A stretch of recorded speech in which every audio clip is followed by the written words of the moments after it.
Hello everyone, it's Shane Kanto, your Wasteland Reviewer, and welcome to the Wasteland. And I'm joined here by my girlfriend Jess, who is trying really hard to keep a straight face right now. I can see the cat in the window over there. Oh, we do have an audience. We got a cat watching us. Not one of ours. But today we're going to be focusing on, as usual, coming attractions, a featured film, and some Q&A. And this is Jess's second time appearing on my channel after I got to interview her for Lost in the Wasteland. And very particular reason why she's joining today is because, oh brother, where art thou? It's true. I'm a fan. Yes, she is a fan. So we're going to focus on our coming attractions for this coming week. The one that I picked, what I'm most excited about, is Godzilla vs. Kong. Because I grew up watching Godzilla movies growing up, and I've probably seen so many of them. And as you know, I have a very love-hate relationship with the modern, monster-verse Godzilla movies, because when the monsters are on screen, or Bryan Cranston, they're great. When Bryan Cranston and the monsters aren't on screen, the human characters suck. And Aaron Taylor Johnson was very bland. They didn't give him anything to work with. So you spent how much time in Godzilla from 2014 with them, and then those trailers for King of All Monsters got me so excited, and then 90% of the movie was dumb human characters and so much talent. The cast was really talented, and then they completely blew it. Yeah. We actually saw it at a 5 o'clock opening night showtime. Did we? At AMC. Because, back in my day, I remember when you went to opening night and it was only at midnight. And now, apparently, they have 5 o'clock shows. That's right. It's the day before. Yeah, it's literally the afternoon before if you're starting to have 5 o'clock show times. But so now we got Godzilla and we have Kong, and Adam Wingard, I'm a fan of his work. He's a talented director. From what I understand, the actual fight between Kong and Godzilla is 18 minutes. That doesn't mean it's all 18 minutes of just them fighting. I'm sure there's plenty of top-notch human interactions going on interlaid through those scenes. But here's the thing. I'm okay with minimal monster screen time. I was okay with the amount of screen time in the 2014 one. They did it really effectively. It's just, give us interesting humans, and then I won't be mad while the monsters aren't on screen. Do you have any thoughts or excitement about Godzilla vs. Kong? I mean, I just want monsters punching each other. I don't think that's a big ask. Apparently it is, but is that what you're gonna say? I was gonna say apparently it is. I'd really like to ask this cat across the street his opinions, because he's super into it, but that's all I want. I just want monsters punching each other. And we're gonna find out on HBO Max, and by the time this releases on Friday the 2nd, we'll have already seen it, because it comes out Wednesday the 31st on HBO Max. So, won't be seeing it on a giant screen, but we'll be getting to watch it at least on a giant home screen. So, and I was about to say with less people, but to be honest, when we saw Godzilla, King of Monsters at 5 o'clock the opening night, it was one of the big auditoriums at AMC Hamilton, and there was barely anybody there. It was both of us and my brother, and then maybe 3 other people. But it is what it is. Now, Jess took a look at some of the other movies coming out. So one that piqued her fancy was The French Exit. Mm-hmm. So what got your attention about that one? Is it Michelle Pfeiffer? Yes. Besides Michelle Pfeiffer? I'm a fan of the Sisters Brothers novel. I did like the movie. I didn't love it the way I loved the novel, but I also accept it for what it is. It wasn't trying to be, the novel was funnier, but the movie wasn't trying to be funny. It was a dark Western. Yeah, I guess it's just a Western. Which was really interesting, because this is from Patrick DeWitt, who wrote The Sisters Brothers, and wrote the book, and and the screenplay for French Exit. And I remember, because I hadn't read the book, Sisters, Brothers, saw the movie, and I'm like, it was pretty emotional, it was pretty dark. And Jess watched the movie with me, and it's like, this is a completely different tone than the book. And I'm like, yeah, you kept saying it was really funny. I'm like, I didn't laugh that much watching the movie. No, I didn't either. Now, I'm excited about French Exit because it's also from director Azazel Jacobs, who previously did The Lovers, which came out a couple years ago. And it's interesting because Tracy Letts, who is in that film, is also in The French Exit. And, of course, Michelle Pfeiffer has gotten some attention for this film for her acting. Lucas Hedges is a very talented guy, so... And the synopsis of an aging Manhattan socialite just being like, well, I'm out of money. Let's take my son and my cat and move to Paris. Yeah, the cat's name is probably what piqued my interest. So now, that sounds like a fun time. Another film also coming out straight to Netflix, though, is Concrete Cowboy, which I know that grabbed my attention because Idris Elba, but what grabbed your attention about this film, Jazz? Well, we live near Philly, and the, I can't remember the name of the riding club, but they have a riding club that it's based on, and I'm a history geek who, I used to do horseback riding. I mean, a lot of girls did at some point, or at least wanted to, and I was lucky enough to do horseback riding. So I'm interested in that. I'm interested to see where they go with the movie. I am too, and obviously Idris Elba is extremely talented, and this is from... I'm looking at some of the work of Ricky Stobe, who wrote and directed this film. Looks like they're an additional crew member on Snow White and the Huntsman. So, obviously they weren't that big into this film, but it seems like this will be an interesting jumping off point. And I remember this popping up and seeing the imagery of Idris Elba dressed up as a cowboy riding around Philadelphia. I'm like, I'm in. You son of a bitch. I'm in. So I think we're both in on this one. And also, go watch Rick and Morty. So, but those are our coming attractions for this week. Now for the main reason why we're here, and is to talk about Oh Brother, Where Art Thou? So obviously all of you who have been watching these episodes of Welcome to the Wasteland have watched me go through all of the Coen Brothers films up to this point, and basically me flying solo talking into my webcam. Except Matt came on to talk about Fargo, so that was a lot of fun. And I really wanted Jess to come on for this one because she could literally quote this whole entire movie. And I guess I'm going to let Jess go first, talking a little bit about what do you love about Oh Brother, Where Art Thou? Oh, man. It's pretty... The dialogue's pretty snappy. I mean, like you said, it's pretty quotable. I see it quoted all the time. I myself quote it quite often. It's a great take on the Odyssey, honestly. Which I don't know why I didn't realize it sooner. I didn't pay too much attention in English class. I'll be honest with you. That's what undiagnosed ADHD will do. But I really enjoy it. I mean, all the lead actors have tons of charisma. Like, how do you not, if you're George Clooney, have charisma in something? Like, he really is hilarious as Ulysses Everett McGill. He's a Dapper Dan man. He's the goddamn paterfamilias. I really enjoy it. I don't know if I'd call it silly. I guess it's a little silly. It's, like, here's the thing, because I know I've talked a lot about this in some of the other Coen Brothers films on the show, but they're heavily influenced by, like, old school screwball comedies from, like, the 40s and the 30s, like A Philadelphia Story and stuff like that.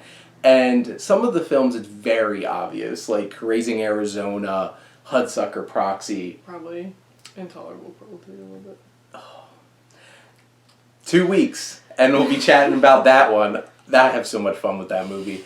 But it is, like, this film is zany and weird. It's probably one of their most unique films at this point because it's doing so many things. Because, like Jess had mentioned, it's based off of Homer's Odyssey, which is so random. But then you realize it's like the main character's name is Ulysses. Yeah, they don't call him that. But. Yeah, and he's like, when he introduces himself as Ulysses Everett McGill, you're just like, oh. And then, of course, you have sirens, except in this one they're not, like, singing whatever the sirens sang in like ancient Greece. Which I'm sure we have exact musical notation for. I am sure.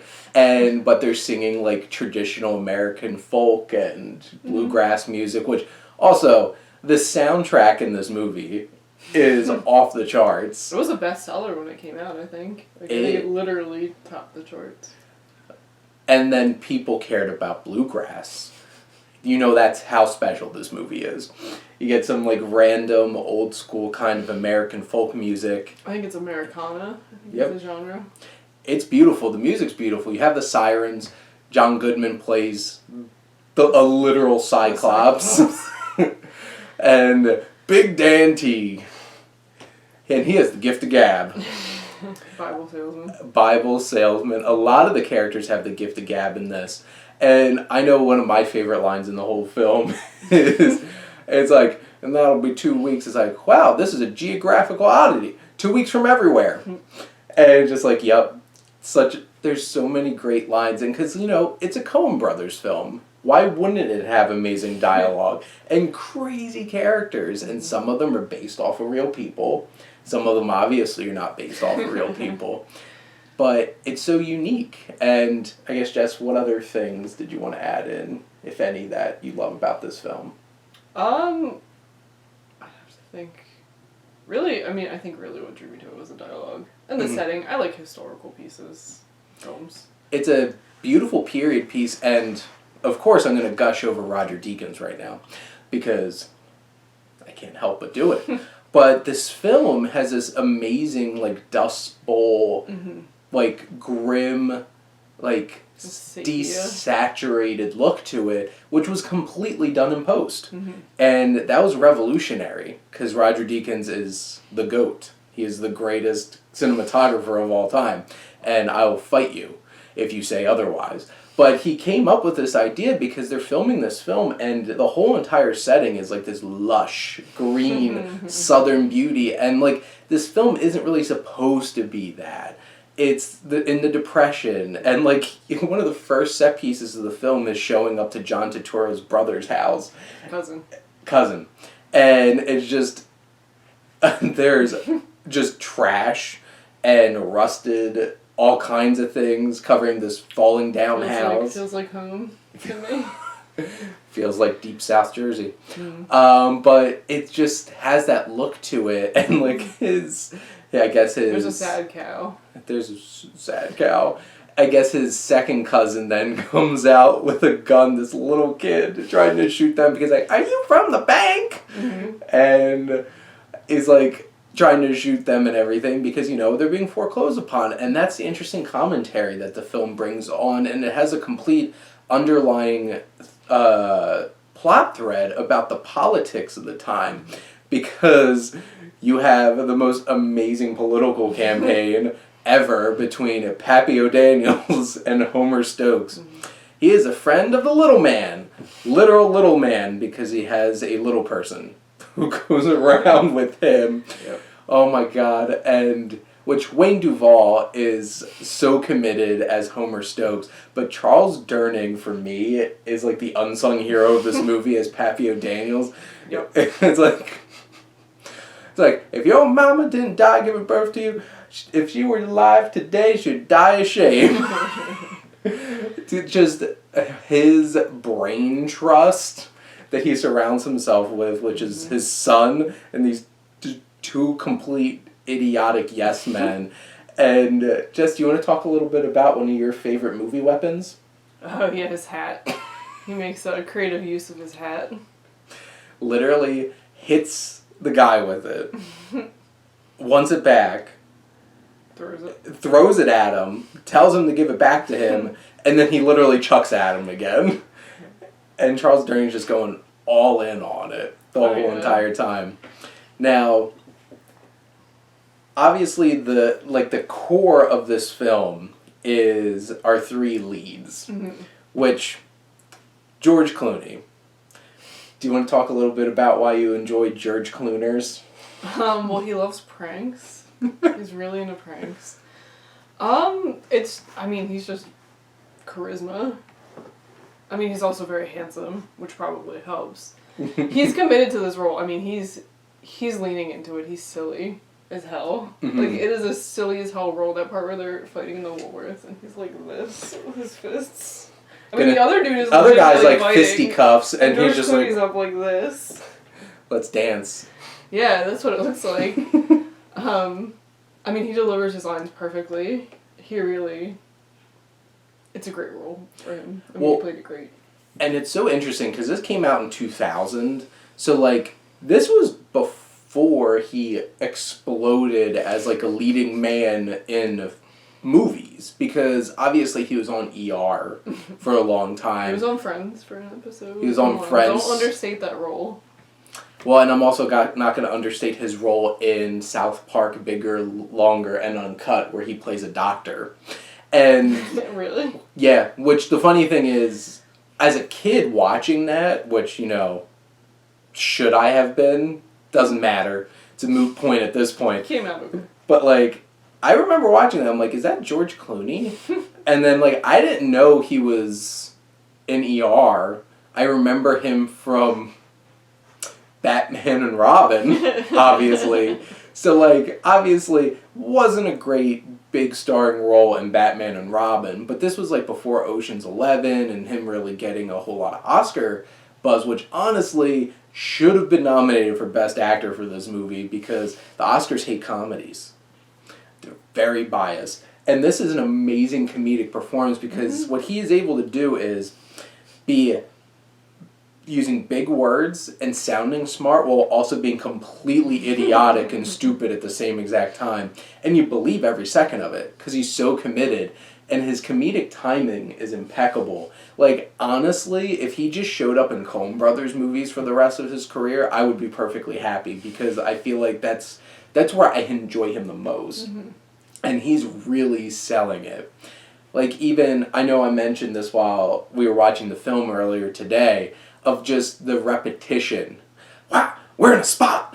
And we're in a tight spot. We're in a tight spot! And it just, like, every so often just says, we're in a tight spot! And just, like, the comedic timing of it is perfect. He just inserts it right there. And then, like, how he delivers all the rest of his lines. And then you have John Turturro, who's a big Coen's MVP at this point in his career, because, like, between Miller's Crossing and popping up in very small but extremely memorable role in The Big Lebowski, obviously. And here, he's just... It's so interesting because he's so angry, so dense, and he's like the friction that goes along with George Clooney's character in the film. Because, like, it wouldn't be as fun if they all got along together. And the funny thing is, because, like, John Turturro's the one who gets in all the arguments, like, who elected you the leader of this outfit? And he just... And there's definitely moments where, like, he gets rearrested and is, like, getting whipped, and he's like, ah! And, like, delivering his... Yeah, it's a great scream. Yep. Yeah. But, honestly, for me, I feel like Tim Blake Nelson doesn't get enough credit for this movie. He is... It's funny because this is the film right after Big Lebowski. They're really focusing on, like, trios. And he is the Donnie of the group. He talks a little bit more than Donnie did in The Big Lebowski. But, like, he is not the brightest. But he's also the most innocent out of them. And you feel for him the most. Because, like, Everett's a slimy bastard. Well, his crime is, what is it, practicing dentistry without a license, I think? Oh my god, when it's finally revealed what he actually did to get in prison, because he lies the whole entire time, because, like, it's very obvious Everett is a con man. First and foremost, because he has that gift of gab, he knows how to sweet talk people, he tricks them to escaping with him to try to stop his wife who is also the mother of his 7 daughters, because he is indeed the paterfamilias. He spread his seed. Also another one of my favorite lines. But, like, Delmar, like, held up Piggly Wiggly. Piggly Knocked Wiggly. over a Piggly Wiggly. Knocked over a Piggly Wiggly. It's like, don't worry, I thought you said you didn't do that. I lied. And because, like, he gets baptized. And there's those undercurrents, too, of, like, religion and politics and racism. And outside of Django Unchained, you're not going to find too many movies that have comedic scenes involving the Ku Klux Klan. And that's one of the most striking scenes in the film because, like, Roger Deakins and how they light that scene and just the white and red and them acting like a bunch of idiots, like just randomly bopping around, chanting nonsense. I'm sure they chant Coochie Goochie Goo. Like you'd say to a baby. It sounds like complete nonsense. I'm pretty sure they were. And it's really interesting because how they shot it looks very similar to, like, when they come up to, like, the Wicked Witch of the West, her castle, and the Wizard of Oz, and you have the and, like, that's basically what we're getting here, and it's really silly, and obviously also greatly parodied in Wreck-It Ralph when there's Oreos chanting Oreos. Block the Wizard of Oz from my memory. So I'm not getting, that's the look of me understanding that reference. This comes from the guy who watched way too many movies. Wizard of Oz is literally right over there. Anyway, I know actually it's over here because I put it under Oz. Because I've Returned to Oz as well. That is a wonderful one. You have the Wiz over here though. I do have the Wiz over there. That's a fun one. I watched all kinds of Wizard of Oz movies growing up, but I digress. But you can definitely tell, like, you have Tarantino, who's, like, it's very obvious he has watched a lot of movies, and he makes it very obvious, but the Coens are just as big cinephiles, but they're a little subtler in their nods and what they bring to the table. And it's more in the feeling, because here's the thing, you watch a Coen Brothers film, it's a Coen Brothers film. Through and through. You know right from the start. People talk a certain way. People don't talk like that in real life. I wish they did. Life would be more fun. Maybe they did in the 30s. They just might have.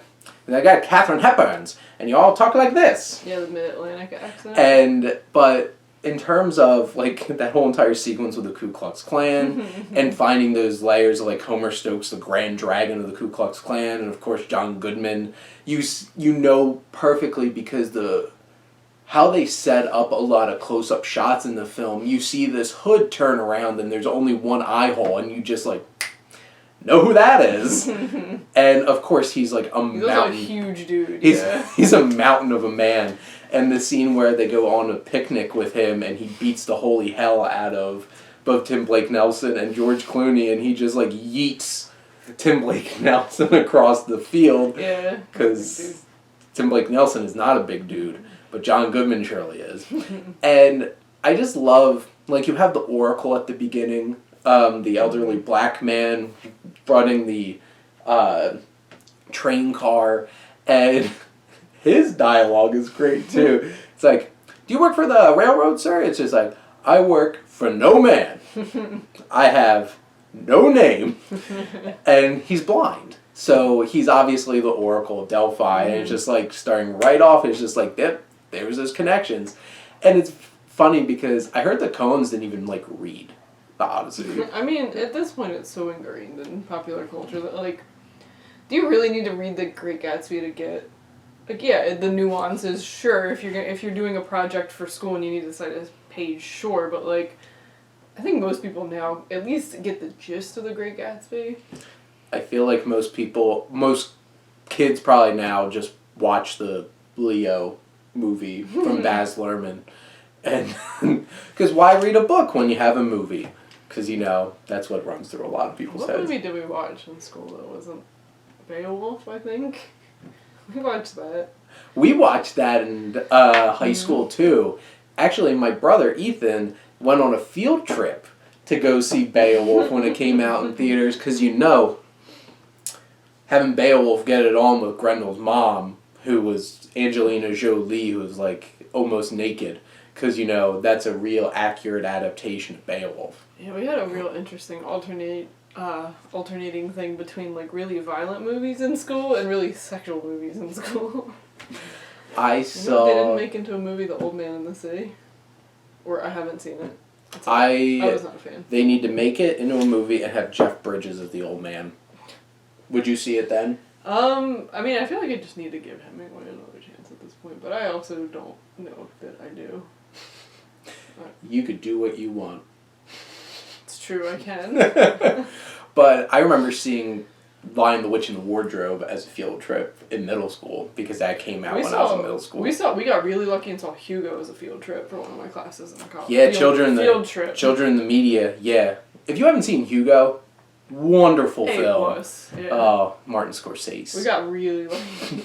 We got really lucky with Hugo. But I digress. But in terms of Oh Brother, it's like you have the Cyclops and then... The devil. Possibly the literal devil. It's so great because you have, like, they pick up Tommy Johnson, not Robert Johnson, at the crossroads. And he made a deal with the devil to play guitar. And you have Everett going off on this whole entire thing about how he's red and scaly and horned. And Tommy's like, no, he's a white man with a hollow voice. Yeah. And you meet the Is it sheriff? Yeah, I think he's the sheriff. Who's chasing after them after they escape the chain gang. And it's perfect because it's a great homage to Boss Godfrey from Cool Hand Luke with the reflective glasses, just the look to him. And he does indeed have a hollow voice. Yeah, he's a scary looking guy. Perfect casting in every Coen Brothers movie, no matter how big the character is. Like the dude that throws George Clooney out of the Woolworths. It just has like the messed up teeth. He's like, and you stay out of the Woolworths! And from everybody to, like I mentioned, Charles Durning, Homer Stokes, and Wayne Duvall as Homer Stokes, you have all these little characters. Like, I looked it up on IMDb, and one of the sirens was Sindel from Mortal Kombat Annihilation. Hilarious.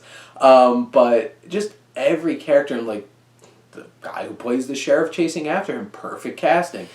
John Turturro's cousin, perfect casting. They look like they would be cousins. And the actor who plays George Nelson, who pops up in it. Babyface. Who said that? It's George Nelson! And, like, throwing in, like, real, like, gangsters like George Nelson, Babyface Nelson into the film is an interesting twist. And Stephen Root as a blind, fat, I guess he's a station operator? Yeah, who runs a radio station. Because, like, obviously we haven't talked about probably the most famous part of this movie, which is... Soggy Bottom Boys. It's the Soggy Bottom Boys! Like, even that guy that yells that at the end during that political rally. And A Man of Constant Sorrow, which I have listened to so many times in the course of my life. This is the only soundtrack that I've really listened to, like, in its entirety. There's some great American traditionals on there. There sure are. T-Bone Bennett, who is the music archivist / supervisor, he had different titles for Big Lebowski and for this, knows how to pick music. And they picked the music perfectly for this film. And it's so interesting because, like, the Coen brothers are these two Jewish men from, like, Minnesota, yet they can capture, like, anything. They have, like, the Irish gangsters in Miller's Crossing, like, the most California possible dude ever. And just, they know how to make characters. And besides the Big Lebowski, this probably has the greatest crew of just random characters throughout this film from top to bottom. Everyone, amazing character actors throughout the whole entire film. And the music, and like Carter Burwell's score that goes along with which there are certain films that you don't really hear a lot of Carter Burwell scores in Coen Brothers films, and then there's other ones where it's absolutely perfect and really encompasses, like Fargo. Fargo's the perfect example of what Carter Burwell can do for their scores. Did he do Raising Arizona? He did. He's actually done all of their movies, except, well, no, he I think he still did Ballad of Buster Scruggs. It was Roger Deakins left. Because Deakins DP'd every one of their films from Barton Fink up to Hail Caesar. And then he didn't do Ballad of Buster Scruggs, which made me sad. Oh. But I'm looking forward to their next film, and hopefully he's back. But he, I think, doesn't have a single project right now, except they just announced he's going to be working on a Gore Verbinski film again, like Rango. Which, if you haven't seen Rango, check it out. I would recommend. But the story is fun and eclectic. The music is great. The performances are top-notch. George Clooney got robbed. Give it a chance. So I've heard a couple people say they couldn't make it through the first 15 minutes. I don't understand why. Personally, I don't know if it's because I've seen the whole movie a lot. Just give it, yeah. I think I've heard that from other Coen Brothers movies too, that people can't make it through the first 15 minutes. I don't know. I think the Coen Brothers have a very specific frequency they're on. I don't know if it's quite as strong as like Wes Anderson, but like it's the same basic idea. They're auteurs and they have a very distinct cinematic personality. And if it doesn't vibe with you, you're not on the right frequency, I can see where it's just like, what am I watching? But I feel like the Coen Brothers, some of their films, you might have to watch a couple times.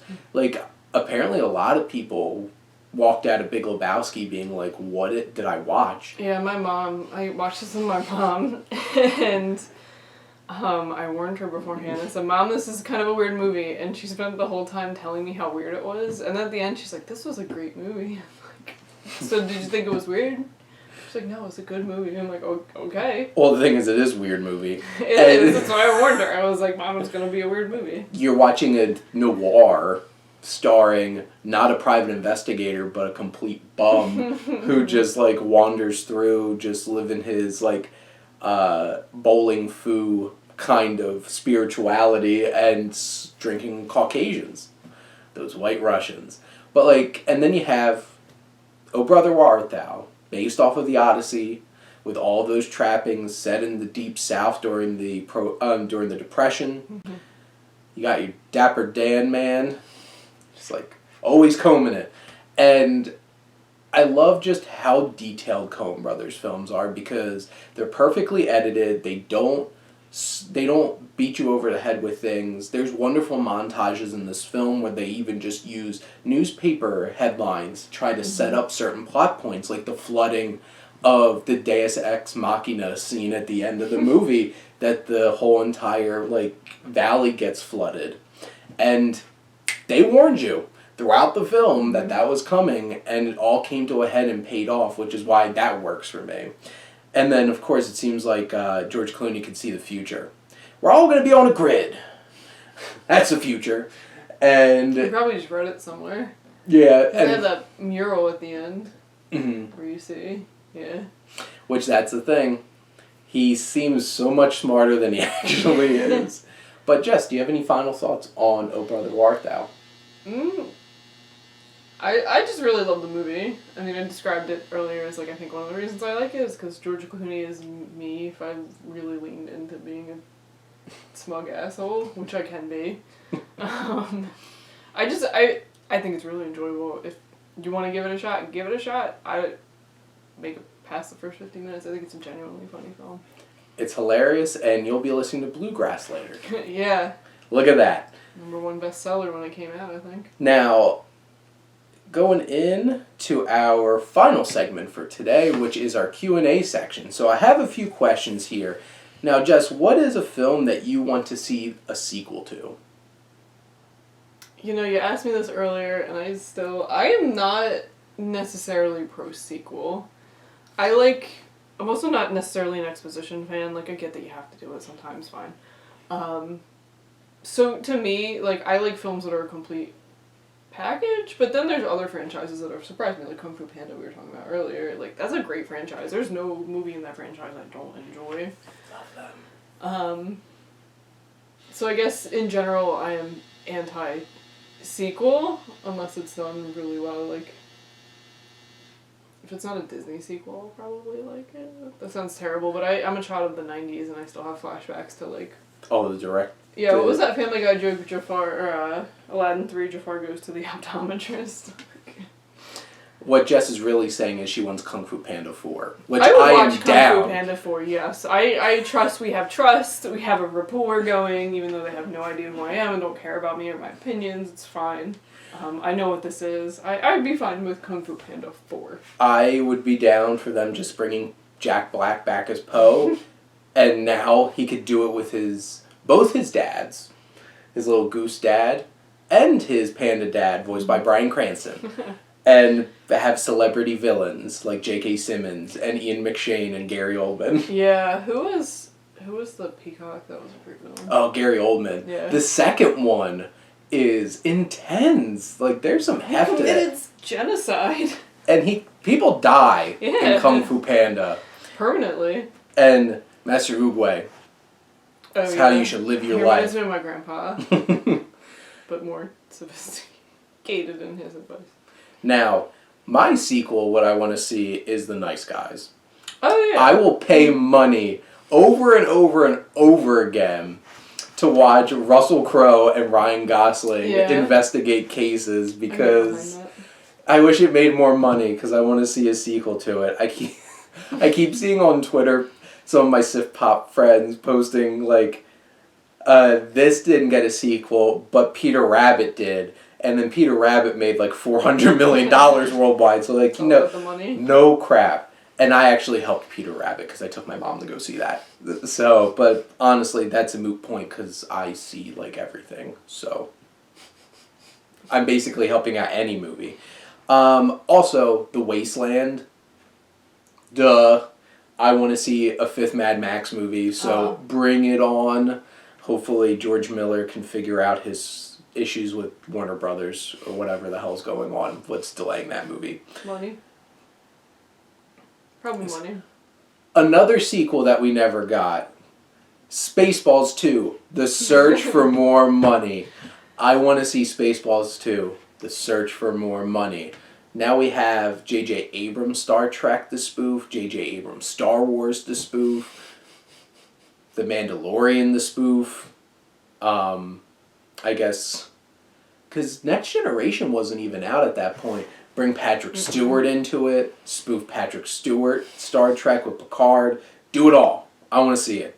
Now, our next question is, favorite movie music? So, I got this from the comments on my videos, but I wasn't 100% positive exactly what they're getting at with the question, but there's a broad, like a use of a song in a film, a soundtrack, a score. Do you have any of those things that particularly stick out to you? Well, we talked about Oh Brother Where Art Thou. Great soundtrack. There is a difference between the soundtrack and the music they play in the movie. Mm-hmm. I don't think it's a significant one. No one's probably going to care. But that's probably my favorite soundtrack. I mean, when I was younger, I really was really into Treasure Planet for being a teenager, I guess. Mm-hmm. So that was a soundtrack. I always liked the Lilo and Stitch soundtrack, too. They had Hawaiian school children sing a lot of the songs. Aww. And they're super cool and cute. And another great use of a song in Lilo and Stitch, Devil in Disguise. They use Elvis songs in great ways in movies. Like, I remember the... You're saying Tolerable Cruelty. I think it's... Yes. Which I'll be talking about that a lot in 2 weeks because using Suspicious Minds at the beginning of that is perfect. And then Junkie XL's remix of Little Less Conversation at the beginning of in Ocean's 11. Great use too because it's Vegas. Gotta set that up. But yeah, the devil in disguise. That little Stitch. Yeah, the montage. That was great. You had Martin Scorsese in Anything by the Rolling Stones. Yeah. Give Me Shelter, because that's what I was thinking of. The funny thing is, I'm pretty sure it's only in 3 or 4 films, but that's still a lot for a director to use the same exact song in. Because come on, between that and Shipping Up to Boston and The Departed. Perfect. The opening montage to Give Me Shelter, and then they cut to Shipping Up to Boston. Great. Song usage in movies. I love in Shaun of the Dead. Don't Stop Me Yeah, Now that's a great when one. they're beating the zombie with the pole cues. Kill the Queen. Oh, great. Also, Edgar Wright really knows how to use music. If you, like, watch Baby Driver, basically everything in that movie, but, like, the Alabama song, Whiskey Bar, in The World's End. That's a great usage of it. Where they're walking to the whoop, whoop, whoop, whoop, whoop, whoop, whoop, like, sneaking around, like, awkwardly, like, act casual walk. That's a great use. You're drunk and you have to blend in walk. Exactly. So Edgar Wright's really great with choosing music. Scorsese is. Honestly, my favorite use of a song in any movie is Dropped In to See What Condition My Condition Was In by Kenny Rogers in The Big Lebowski during the gutter balls sequence. Because, like, that whole entire sequence, if you all can go back and watch my 10 videos where I counted down my top 10 scenes and movies, that made it, because Gutter Balls is fantastic and that song is perfectly used. Honestly, the whole entire soundtrack to Big Lebowski is used perfectly. In terms of score, definitely Mad Max Fury Road, because Junkie XL's score, which how that didn't get nominated for Best Score, is blasphemy. Like, blasphemy. I don't get it. I really don't get it. I guess, like, the Oscar, I have no explanation for it unless it didn't qualify for some reason, but that's my only reasoning why you wouldn't nominate that. It was a tough year though, because John Williams came back for Force Awakens, which, like, it's John Williams. John Williams. It was going to be really hard to beat Ennio Morricone for The Hateful Eight though, because the opening, like, the use of an old murder mystery type score and the whole, like, the boom boom boom boom boom boom boom boom boom, like that 9-minute score at the beginning of the film is perfect. And also The Good, the Bad, and the Ugly. Like, I was thinking that. The trio song, the finale at the end, which also one of my favorite scenes in the history of film, actually my favorite. Spoiler alert. Go watch those videos. Shamelessly plugging all the time. But that score, the theme, The Good, the Bad, and the Ugly, how they each have their own little motif. Like the guitar, the flute, and the... It's the Ecstasy of Gold, isn't it? The last scene? That's when Tuco finds the cemetery and is running around trying to find the grave. That leads up to the last scene. Yes. Oh my god, that score is amazing.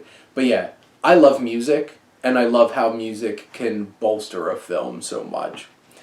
Now, wrapping things up with our last, I'm going to just stick with the one question, is favorite action movies. Because celebrating Bo Body, business. Bo Body, coming out this previous weekend, starring Bob Odenkirk, action movies. So I could talk a lot about action movies, but Jess, what are some of your favorite action movies? I actually thought, in thinking deeply about this just now, for some reason I remembered my actual favorite action movie, which is T2 Judgment Day, which is a fucking classic. Outside of that, I really enjoy True Lies. I love True Lies. He's laughing because he already knows the answers. I really do enjoy True Lies. It's not the most technically sound, like... Well, but I really enjoy it, I guess. I don't know as much about movies as he does, but... So, anything James Cameron does is going to be, like, top-notch made film, which, that's the... So it is, then. Good. It's the weirdest James Cameron movie, because, like, he has a very specific way, like... He made Terminator, he made Aliens, which I'm surprised didn't make your list, but you're probably thinking about that now. It's a broad genre. T2 Judgment Day, The Abyss, Titanic, Avatar, and then True Lies. Yeah, it is the weirdest one. I really enjoy it. It's extremely enjoyable. It's the most straight up just action movie. And like Arnold.